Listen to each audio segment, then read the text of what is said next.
In 2024, roughly 1 million mortgages are coming up for renewal.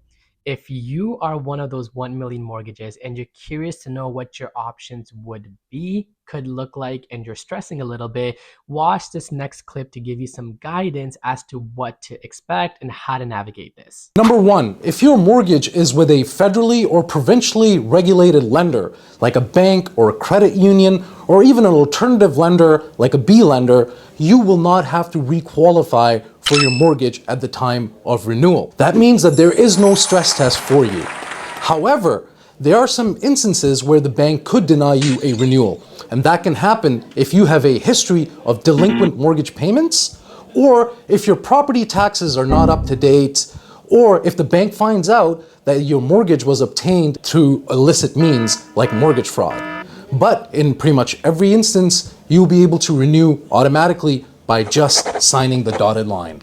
Point number two, don't sign that dotted line just yet.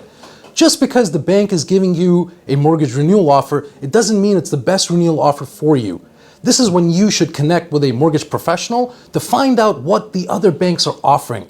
And once you know the lowest rate in the market is available for you, you're able to go back to your original lender and ask them to either match it or beat it. And if they can't, you can consider switching. Number three, if it does make sense to switch your mortgage, the process may not be as complicated as you may think.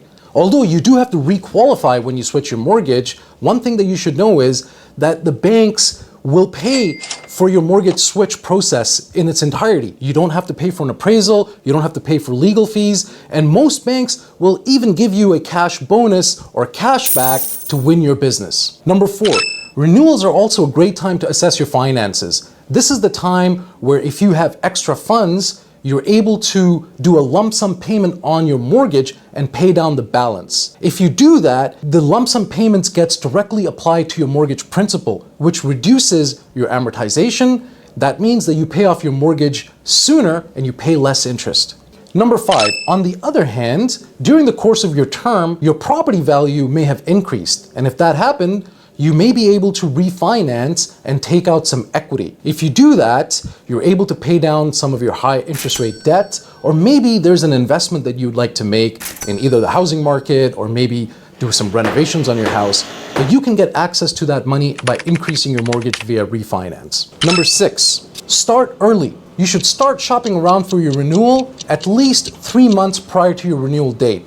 The reason for that is that most banks will hold interest rates for 90 to 120 days. And where it helps you is if you've secured a low rate, by the time your renewal comes, even if interest rates in the market have gone up, you would still be secured with a great rate held for you.